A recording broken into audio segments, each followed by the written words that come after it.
일두백미라 하여 100가지 맛을 내는 특산물이 있다. 그 특산물을 확인하기 위해 강원도 횡성으로 향한 제작진. 횡성은 수려함을 자랑하는 섬강과 태백산맥으로 둘러싸여 평안한 휴식이 깃든 고장으로 사계절 내내 아름다운 지역. 그리고 추위를 녹여주는 안흥-찐빵과 우수한 품질의 더덕, 파프리카도 유명한 지역이다. 즐길거리 먹을거리 가득한 횡성에 100가지 맛을 내는 특산물을 확인하러 한 농장에 들어선 제작진. 안녕하세요. 예, 어떻게 오셨습니까? 저 역전에 부자농부에서 나왔는데요. 예. 100가지 맛을 낼 수 있는 농작물이 있다고 좀 찾아왔어요. 100가지요? 네. 100가지 글쎄 이게 100가지가 날래나 맛이? 응? 예, 이건 콩. 100가지보다 더 많은 맛을 낼 수 있는 콩이지요 이게. 제작진이 찾던 일두백미의 주인공이 단백질 가득한 콩. 콩도 100가지 맛을 내지만 100가지 맛을 내는 걸 따로 하고 있지요. 100가지 맛을 내는 게 따로 있다? 다양한 요리로 변신이 가능한 콩이 주인공이 아니면 대체 무엇일까? 횡성하면 생각나는 게 있지 않나요? 100가지 맛을 내는 게 바로 이 한우입니다. 그렇다면 일두백미의 주인공은 횡성하면 떠오르는 한우? 횡성의 유명 특산물 한우로 인한 소득은 얼마나 될까? 지리적 표시제 17호로 등록이 돼 있어서 품질이 우수하죠. 한우 키워서 연 매출 한 2억 정도 됩니다. 오늘의 주인공은 횡성에서 한우를 키우는 이인섭 부자농부. 비교적 추운 지방인 강원도 횡성. 이곳에서 부자농부가 한우를 키우는 특별한 이유가 있을까? 강원도는 산간 지형이다 보니까 일교차가 크고 얘네들이 거기에 적응을 하기 위해서 근육을 좀 단단하게 만들어요. 그러다 보니까 얘네들이 고기의 근내 지방이 단단해지고 식감이 좋아지는 거예요. 그러다 보니까 육질이 우수하죠, 딴 데보다. 소고기 등급을 나누는 대표적인 기준인 근내 지방. 마블링이라고도 하는 근내 지방이 발달해 향이 좋고 육즙이 많아 식감이 좋다고. 물도 깨끗하고 공기도 깨끗하고 여름에 바람이 많이 불어서 환기가 일단 잘 되니까 애들이 호흡기도 안 걸리고 스트레스를 안 받아야지 애들이 등급도 잘 나오는 거예요. 횡성은 여름 평균 기온이 11도씨 정도로 낮은 편이라 소들이 무더위로 인한 스트레스가 적어 육질 육량의 등급이 높다는 횡성 한우. 들었소, 내가 바로 그 횡성 한우요. 그래서 횡성 한우는 지리적 표시로 등록돼 우수성을 보존하고 있다. 한 동당 100평씩 3개 동 300평 정도 돼요. 암소가 한 50두 정도 되고요. 비호구가 30두 정도 되고 송아지가 한 12 정도 키우고 있습니다. 지금 많이 빠져서 이제 그 정도 되는 거고요. 꽉 찼을 때는 한 120두까지 들어가요. 성별, 원령별 등으로 나눠 키우는 한우들. 요즘 한우의 몸값은 얼마일까? 소들 보통 송아지, 중송아지, 암소, 큰소, 비호구 여러 가지가 있잖아요. 보통 송아지들은 한 300대에서 400, 350대 왔다 갔다 하고 중송아지 같은 거는 500대. 암소들은 보통 500대에서 600대. 암소들도 이제 송아지 들은 게 있고 안 들은 게 있잖아요. 들은 것들은 한 600대, 700대. 비육 들어간 것들은 한 800대. 암소들도. 숫소들은 거세 안에 한 송아지들도 한 350대 정도 되고 거세에 들어가면은 500대에서 600대 왔다 갔다 하고요. 비육은 이제 나갈 때 정도 되는 거는 한 900에서 1000 왔다 갔다 하는 거죠. 대충 평균 잡아 한 마리당 700 정도 잡았을 때 거의 한 7, 8억에서 10억 왔다 갔다 하겠죠. 농장 한우들의 몸값만 최대 10억 원. 횡성 한우 소개 후 본격적으로 농장 일을 시작하려는 부자농부. 아들, 물좀 청소. 농장 일을 할 때면 항상 아들을 불러 함께 하는데 덕분에 일이 수월해졌다고. 많이 하죠, 얘가. 큰아들이. 많이 도와주고 많이 하고 있어요. 네, 저도 아빠랑 같이 이 일을 하려고 대학교도 이쪽 관련된 것으로 지망을 했어요. 저도 후계 축산인이었고 아버지를 가업을 이어서 했고 이제 내 밑으로 내 가업을 이어서 할 아들, 큰아들 듬직하죠? 부자농부의 뒤를 이어 소를 키우겠다는 큰아들. 그래서 꾸준히 일 마다치 않고 하는데 구석구석 꼼꼼히 청소하는 모습. 소가 움직이다 보면 먼지도 들어가고 소똥도 튀어 들어가고 오염이 많이 돼요. 항상 깨끗하게 수시로 청소를 해줘야 돼요. 자동급수기라고 물도 자동으로 들어가게 열선도 있어갖고 겨울에 얼지도 않게 만들어 놓은 거예요. 소가 먹은 만큼 물이 차 있고 다음 소가 먹잖아요. 근데 맨날 껐다 켰다 어떻게 자동으로 자기가 먹으면은 자동으로 물이 차야지 또 다음 소가 또 먹고 그러니까. 열선을 설치해 겨울엔 따뜻하게 여름엔 시원한 물을 제공한다고. 물맛 참 좋다. 소는 물이 제일 중요합니다. 어떻게 보면 사료보다도 물이 더 중요할 수가 있어요. 물에 미네랄도 많이 들어가 있고 지하수다 보니까 물이 항상 깨끗해야 되고 얘네들이 사료만 먹었을 때보다 깨끗한 물을 먹었을 때 살도 더 잘 찌고 발육이 정상적으로 제일 잘 클 수가 있어요. 물이 지저분하고 그러면 소가 물을 안 먹으면은 소에 병이 생겨요. 항상 소는 물을 깨끗한 물을 계속 섭취를 해줘야 돼요. 물은 제2의 사료라고 생각해 청결을 유지하는 부자농부. 지하수는 2년에 한 번씩 검사해 꼼꼼하게 관리하고 있다. 물통 청소가 끝나고 갑자기 소들을 한쪽으로 모으는 아들. 대체 무슨 일을 하려고 이렇게 소들을 옮겼을까? 대체 뭐 하려는 거요? 이번엔 부자농부가 트랙터를 타고 와 축사 바닥에 배설물을 모두 걷어내는 모습. 축축했던 배설물을 퍼다가 한쪽으로 치우는 부자농부. 지금 무슨 작업을 하는 걸까? 이제 겨울이라 지저분해서 집을 이제 청소해주고 있어요. 축사를 청소하고 있다? 축사의 반만 걷어내도 하루에 반나절이 꼬박 걸린다는 축사 청소. 소의 배설물을 청소하는데 트랙터까지 동원하는 이유가 있다고. 사부내면 한 달도 더 걸려요. 배설물을 다 걷어내고는 엄청 큰 포대를 가져오는 부자농부. 포대를 뜯자 덩어리와 가루들이 우르르 쏟아졌다. 대체 뭘까 들여다보니 이것은 톱밥? 톱밥이 수분 흡수가 제일 많이 돼요. 애들이 물 먹고 싸면 양이 엄청나거든요. 톱밥이 제일 많이 수분 흡수해갖고 제일 빨리 증발시키기 때문에 톱밥을 깔아주는 거예요. 톱밥 덩어리들은 트랙터로 부셔서 넓게 펼친 후 삽으로 구석구석 깔아주는데 축사 청소 언제 하는 걸까? 봄하고 가을에 2번 해요. 5개월, 6개월에 한 번씩은 되죠. 드디어 새 톱밥을 깐 축사에 들어서는 소들. 소들도 환경이 바뀐 걸 아는지 육중한 몸으로 이리저리 탐색하기 시작하는데 갑자기 톱밥에 머리를 박고 비벼대기도 하고 몸에 톱밥을 뿌리며 목욕하는 소도 속출하고 있는 상황. 좋아서 그러는 거 좋아서 행복해서 뽀송뽀송해져.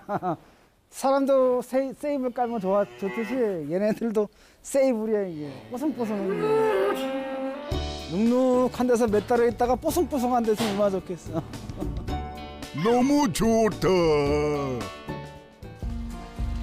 이번엔 다른 축사에 도착해 2마리만 따로 분리하는 부자농부. 이내 예민해 보이는 소만 남기고 다른 한 소는 다시 내보내는데 덩치 큰 소들에게 부딪히지 않게 널찍한 공간에 독방을 만든 모습. 건초까지 가져와 바닥에 깔아줘 특실을 만들어준 부자농부. 다 이유가 있다고. 이제 출산일이 얼마 안 남아서 그냥 5일 정도 남아서 미리 분리를 해놓는 거예요. 스트레스 받지 말고 편안하게 새끼를 낳으라고. 출산을 위해 분리했다? 예정일이 얼마 남지 않아 예민한 소를 위해 만든 분만실이었던 것. 힘들면 아빠 꼭 불러야 돼? 아이고 그래 미안해. 아이고 알았어 갖고 와. 예민하니까 덤비는 거인데 지 새끼한테 해코지했고 이제 날 때 되면 얘가 스트레스를 많이 받아요. 혼자 왔다 갔다 하고 혼자 구석에 찾아다니고 새끼 날 자리를 보느라고. 그래서 이제 미리 갖다 놓는 거예요. 날 때가 다 돼서. 그런데 어미소가 뱃속에 송아지를 볶는 기간은 얼마나 될까? 사람하고 똑같아요. 285일. 송아지가 큰 소가 되기 위해서는 보통 14개월 이상 걸리는 거예요. 사람처럼 10달 동안 뱃속에 있다가 세상에 빛을 본다는 송아지들. 그날 오후 축사를 청소하고 있는데 3시인가 보다. 3시라는 시간에 맞춰 통에 무언가 쌓이고 있다. 3시에 타일 맞춰놔갖고 소 사료가 3시에 맞춰갖고 다 채워주는 거예요. 지금. 사료가 시간에 맞춰서 채워진다. 부자농부의 성공 비법 첫 번째, 자동화로 노동 시간 최소화. 새벽 6시와 오후 4시 반은 소들의 식사 시간. 이 시간에 맞춰 사료가 통에 채워진다는데 한 번에 소밥 들려면 2시간 이상 걸리는데 요거 해놓으면 1시간으로 단축이 돼요. 시간도 단축되지만 자동 사료 급식기의 장점은 또 있다고. 먹는 것도 틀려. 요거는 이제 암소 사료 전용. 많이 들어간 거는 이제 비오고 전용. 틀린 거예요, 다. 칸마다. 예전에 이제 바가지를 퍼줄 때는 그 양을 정확히 맞출 수가 없어요. 사람이 일일이 손을 퍼주다 보니까. 근데 이렇게 하면 딱딱 자동으로 맞춰지는 거죠. 양이. 시간을 설정해 규칙적으로 사료를 공급하고 소에 따라 사료 종류와 양을 조절해 효율성이 높다고. 맛있소. 내 입맛엔 이게 딱이야. 큰 소들이 살을 찌우기 위해서 마블링이 잘 들어가기 위해서 마블링 살을 따로 먹이는 거고, 임신 후 번식 후들은 송아지 이제 새끼를 자라게 하기 위해서 그 송아지한테 영양제를 공급하기 위해서 임신 후 살을 따로 공급하는 거고, 다 틀린 거예요. 사료가 준비되자 사료 위에 무언가를 뿌려주는 부자농부.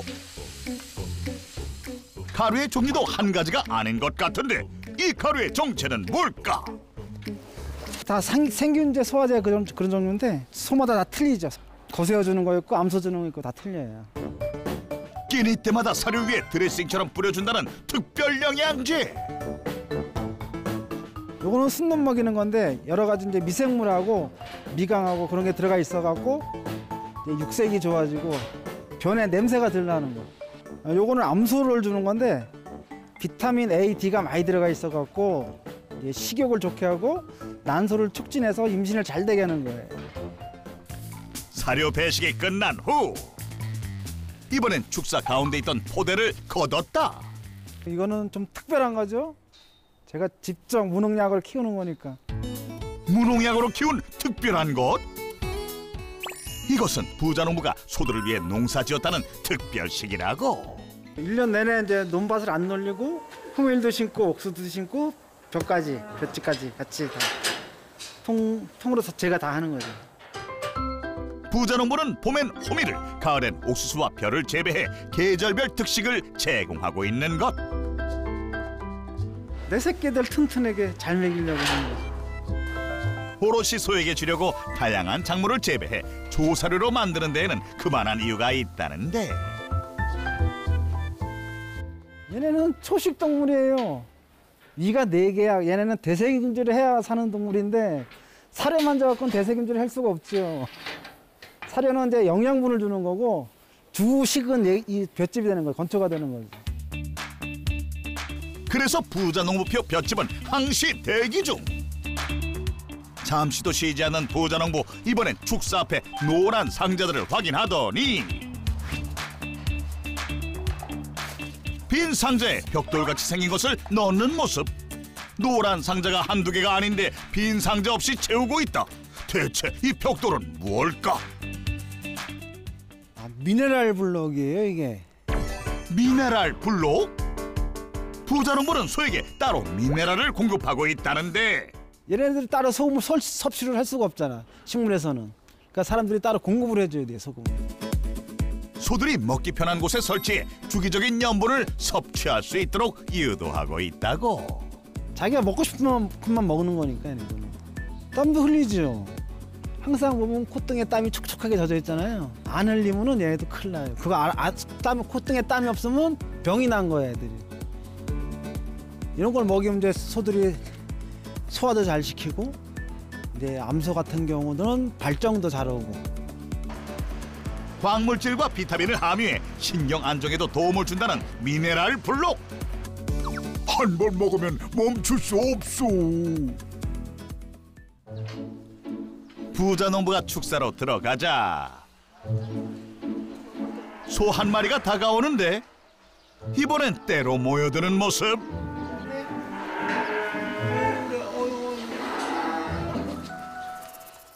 어쩌다 보니까 잘 따라오더라고요, 소들이. 잘 따르다 보니까 이름을 져주게 됐지. 태순아, 태순아, 아빠한테 와. 아빠한테 와, 우리 아빠한테 와, 태순아. 그래. 아이고, 참. 이름을 붙여 키울 정도로 소들과 교감하고 있다는 이인석 부자농부. 곱슬머리, 저놈 심퉁이. 저놈. 제일 말 안 듣는. 앞으로는 말 잘 들을게요. 아기 때부터 내가 받아서 내가 키우다 보니까 정이 많이 들고 교감이 많이 되니까 이제 애들이 저한테 따라오는 거죠. 못 빼주지. 부자농부가 소들과 함께 시간을 보낼 때면 아내도 함께 한다고. 소들도 이쁘고 또 소들이 따라주니까 안 따라주면 밉죠. 신랑이나 소들이나 똑같아요. 소들이 따를 정도로 소를 애지중지하는 부자농부.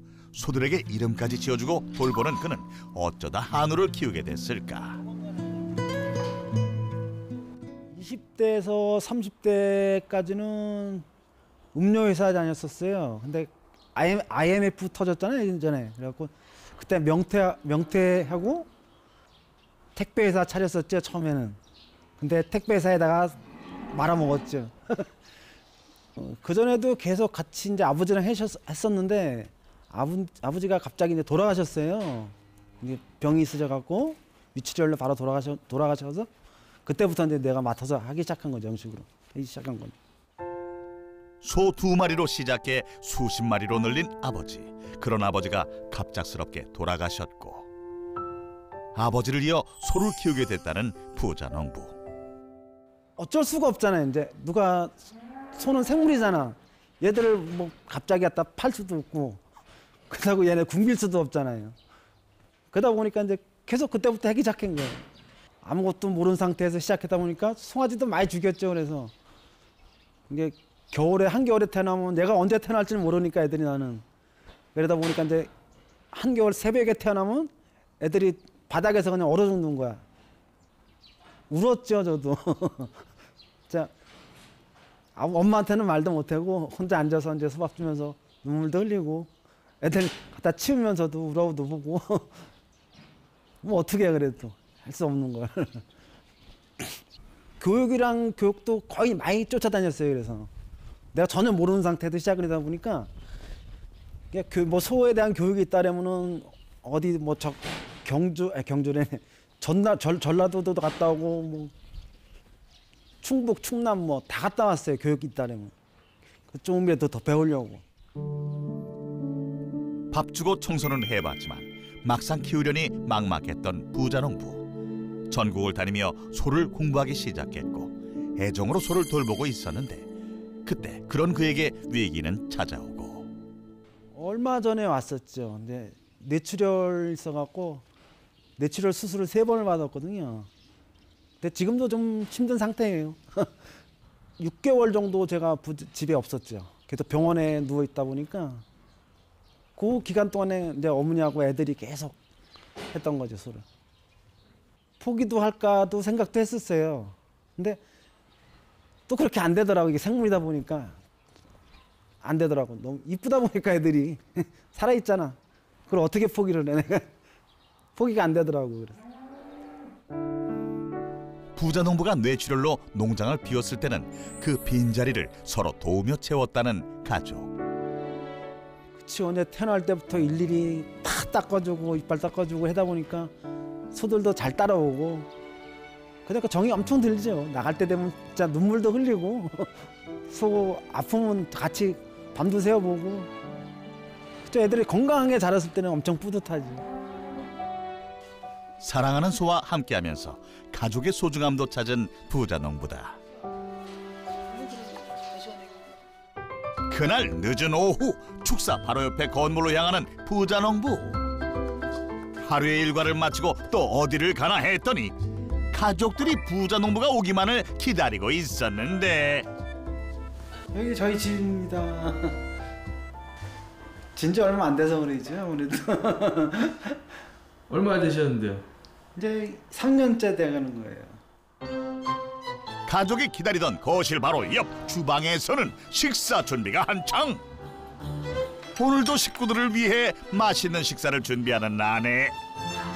밭에서 직접 재배한 식재료로 만든 맛깔스러운 반찬들이 한가득인데 드디어 식구들이 모두 모여 식사를 시작하고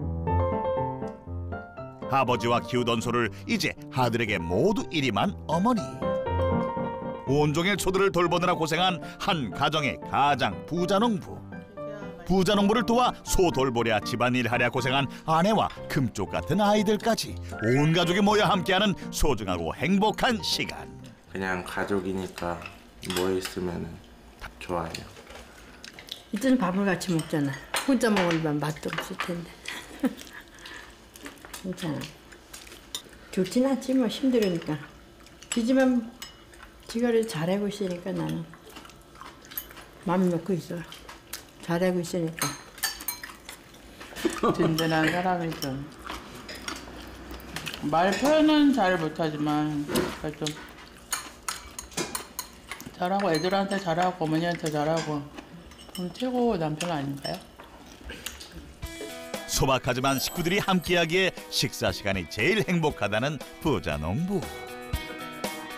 그렇게 부자농부와 가족들이 함께하는 행복한 하루가 저물고 다음 날 아침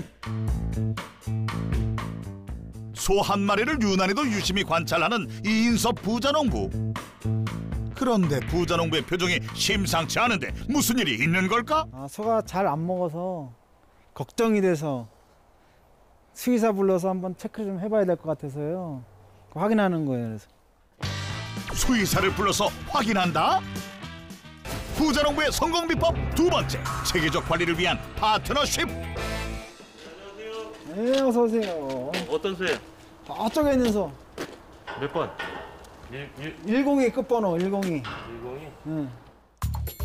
부자농부의 요청에 한 걸음에 달려온 축협 소속의 수의사. 어디가 아픈지 꼼꼼히 살펴보는데 질탈이라고 질에서 자궁까지 이어지는 부분을 질이라 그러는데 그쪽 부위가 밖으로 앉았을 때 밖으로 이렇게 흘러나오는 거예요. 탈이 이제 밖으로 나오는 건데 밖으로 나오게 되면은 비육이 안 되고 살이 안 찌고 그런 상황이 될까 봐 지금 수술을 하는 거거든요. 안타깝게도 암소에게 종종 발생한다는 질탈.